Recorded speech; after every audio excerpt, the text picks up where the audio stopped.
girls very carefully, very sweetly raised her hand, and she said, you know, she had a question. So I'm like, okay, glad to answer anything I can. She asked me if Jesus and Jesus Christ were the same.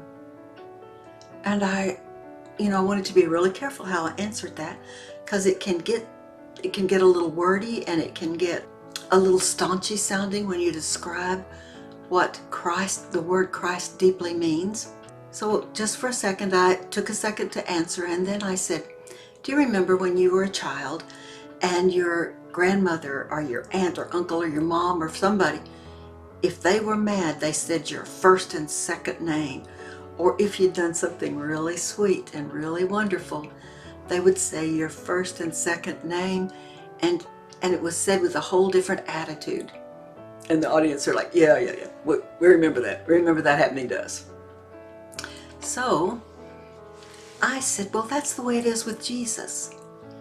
His name is Jesus Christ, because Christ means that he is the Son of the Most High God. Christ means it's an honor to the power he has behind his name. It's an honor to who he is and what he has done for us.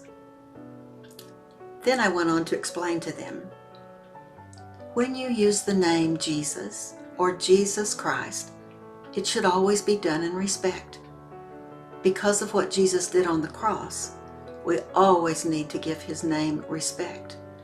And because of his middle name and what that means, the power that Jesus has, and that he's of nobility, he's the Son of the Most High God.